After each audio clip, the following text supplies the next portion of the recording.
is this? Tabletop Island, huh? Let's see what this is all about.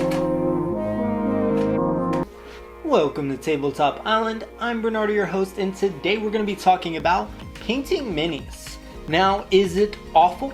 Is it great? Here's what I have to say about it.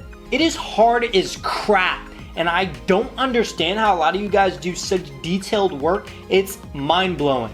So outside of painting, sure, you have a skill to paint. Not too hard when you get used to it and you do enough practice like anything. But you not only have to be good with paint, but you have to be good at painting things that are tiny. And whether or not you use a magnifying glass setup, which I've seen people use, or are just naturally good at it. Mixing paint's cool. I actually have something to show you guys. I have some minis I'm going to be painting for a game called Run, Fight, or Die. There's a lot of minis. I have the original one, and I want to paint all of them. And they're all zombies, and some are half zombies, some are crawlers, runners, and it's a lot of work, but I'm going to challenge myself to do it. I do have the paint to do it, and I do have the utilities I need to accomplish it, which isn't too bad. I have a good collection of paint by Citadel. I actually tried out their contrast paints, which there was a lot of controversy on them. I very much like them. I do think like the blood, for example, really shows up well and hits in that dark crevices really well in terms of shading. So I was a big fan of that. I'm pretty well versed with paint. I don't paint too often, but it was a very big challenge, especially trying to come up with how I wanted them to look, because the game doesn't really tell me how they should look. So I'm coming up with how I want them to look, and that in itself is a bit of a process. Now, painting is not fun. I will be honest with you. I don't enjoy it.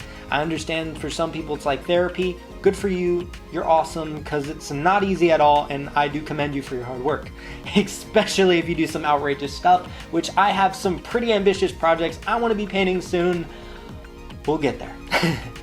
But painting itself, it's not so much that it's the hardest thing to come up with colors, complementary colors, color theory. You can learn that stuff. You can learn mixing. You can learn how to come up with great concepts for it on how it should look.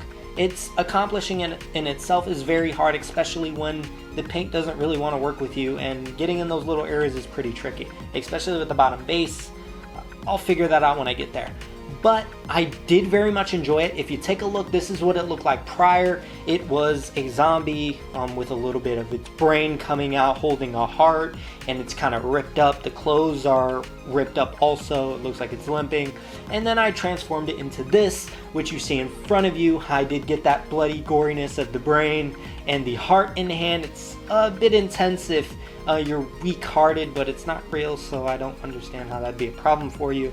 But whatever. The detail itself in the pants was almost by accident. I really wanted it more of an orange, army orange. But once I added in some of the shading, it created this like chaotic gray color, and I was able to duplicate it, so I did continue it through, and I very much liked the effect it gave, because it gave this like grungy, disgusting look to it. So it didn't come out too bad for my first mini ever painting, mind you. My first mini I've ever painted. I know, I'm pretty good, I know. But anyways, painting in itself, not a fan. I don't like it at all, but I do have the desire to paint some other things just to have them painted, so I'm going to suck it up. I bought these array of paints, and I'm going to use them. I bought some cool brushes. I bought a base paint brush and kind of a shading one, just to have a smaller. I'll get there eventually, if I even put that much time into it, which I probably won't. I have a million other things that I do. But I did want to talk about it. I think painting is unique, and I think there's a lot of money in this. If you are a big painter and you didn't know, hey look, painting some of these minis is a big market. It is a very big market. And there's a lot of YouTubers that teach you how and do things like that, and their following is absurd. Now, not to compare it too much with regular tabletop, but painting is a unique craft, and I respect it, but I absolutely hate it, and I can't believe you guys spend all this time doing it. It blows my mind. It frustrates me so much. I was painting the brain, and I don't even know where to begin. But painting in itself, awful. Do not do it. I'm kidding. I don't know if I have anything actually good to say about painting, except I didn't do that terribly. Huh. And if you're going to like events and stuff like that, I do think I'm very familiar with the fact that they do like test painting and stuff like that. I recommend diving into it. It's something unique, and if you're scared, oh, I don't know, I don't really have paints, I don't have brushes, I want to at least try it to see if I like it, they do offer that, and I've seen it quite a bit at a lot of events. It's definitely worth taking a look at. In fact, you might even be able to go to a local game shop and see if people are currently painting, or if there's any projects people know that paint or come in and paint. You might be able to get contacts, and that kind of relationship is built with those game shops. I think it's a good way to dive into it if you are interested.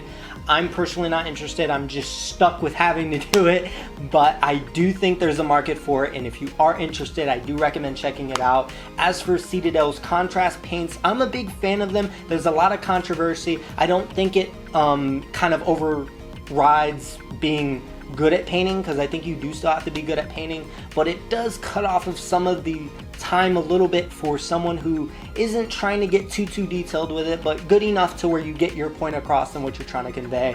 I think it's good for that. If you're trying to get super detailed, you're probably going to need like an airbrush paint and all that fun stuff, but that is too advanced for me, and I'm not that dedicated to painting as some of these other guys are. But that is actually all I have for you guys today. I just wanted to talk about it. My first painted mini ever experience. It was me diving in and saying, you know, I'm gonna buy all these paints, I'm gonna buy these brushes, I'm gonna get this primer, we're gonna do this. Because by the way, you can't paint on the plastic by itself. Who knew? You need to prime it.